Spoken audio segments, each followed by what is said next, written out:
ویدیو شماره 9 بر رسمیت شناختن حمایت بین المللی.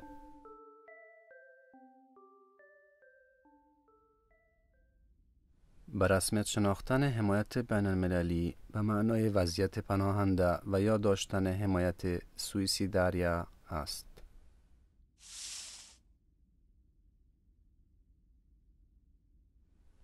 وضعیت پناهنده به معنای به رسمیت شناختن پناهندگی شما است. این وضعیت وقت نامحدود دارد و حق داشتن یک مدرک اقامت پناهندگی با 5 سال اعتبار که تمدید می شود را به شما می دهد.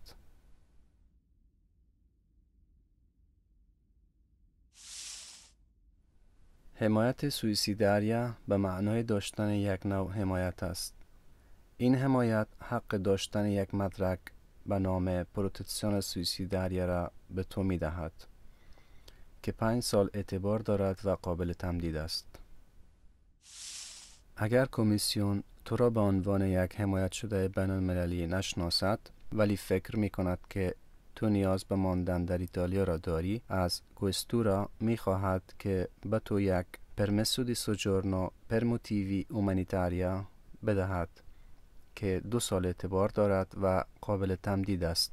به عنوان مثال، کمیسیون می تواند از بخش مهاجرت کوئستورا درخواست مدرک حمایت حقوق بشر را کند، به خاطر اینکه زیر سن قانونی یا زیر 18 سال هستی و یا در طول سفر زیر سن قانونی بودی، باردار و یا با فرزندت تنها هستی، مسن و یا پیر هستی، معیوب و یا معلول هستی، مریض هستی، به خاطر اینکه به شما تجاوز و یا صدمه جسمی وارد کردند، در مدت سفر بازداشت و یا با شما بدرفتاری شده است.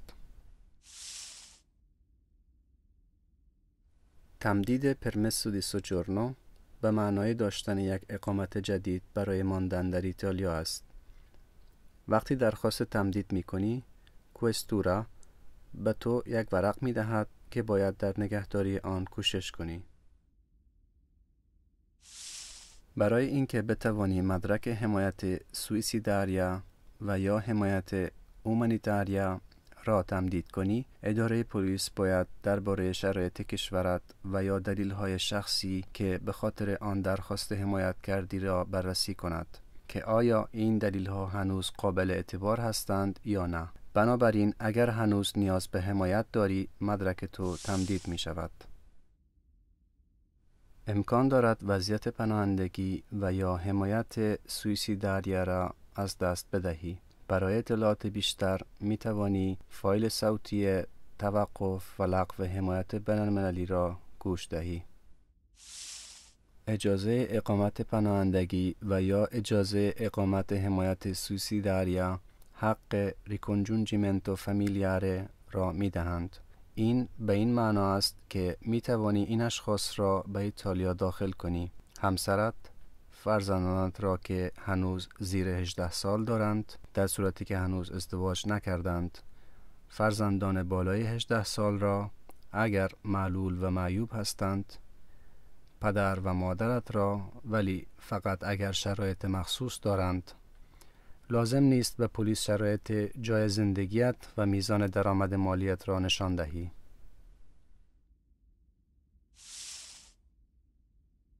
اجازه اقامت پناهندگی و یا اجازه اقامت حمایت سوئیسیداریه به تو اجازه درخواست اقامت طولانی مدت یا پرمسو دی سوجورنو اوه را می دهند.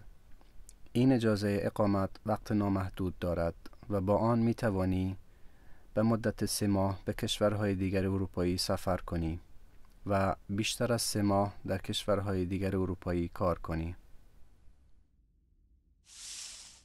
خانمت و یا شوهرت، فرزندان زیر 18 سالت، فرزندان بالای 18 سالت اگر معیوب و معلول هستند و پدر و مادرت که تحت سرپرستیت هستند می توانند همانند خودت اقامت اوه بودن در ایتالیا به طور طولانی مدت را داشته باشند، اما باید تست زبان ایتالیایی را قبول شده باشند.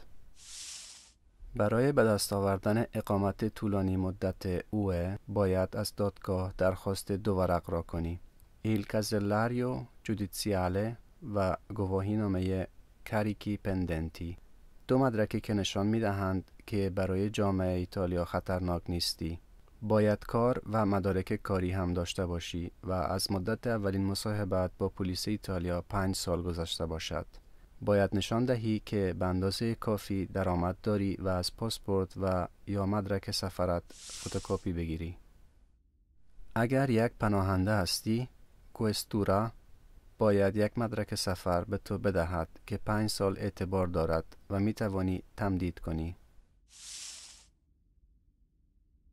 اگر حمایت سویسیداریا و یا حمایت اومانیتاریا را داری، می توانی از سفارتخانه کشورت در ایتالیا درخواست پاسپورت کنی. اگر به دلیل‌های مهم نمی توانی این درخواست را کنی، کوئستورا برایت یک مدرک سفر می دهد که تاریخ اعتبار آن همانند مدرک اقامتنامه است.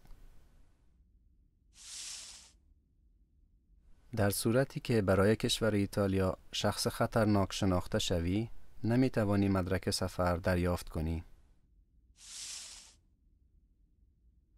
وضعیت پناهندگی سیاسی، حمایت سویسیداریا و حمایت اومانیتاریا به تو حق بودن در مرکزی به نام اسپرار را برای 6 ماه می دهند.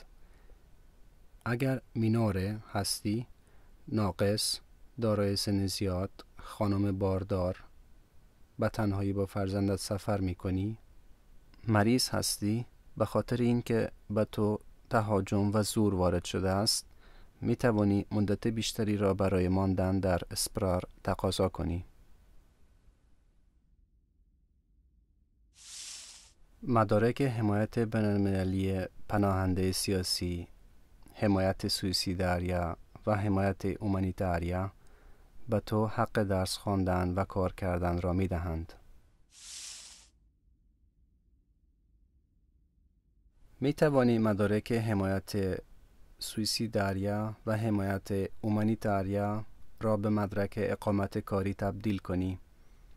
این کار به آن معنا است که حق داشتن مدارک حمایت سویسیداریا و حمایت اومانیتاریا را از دست می دهی.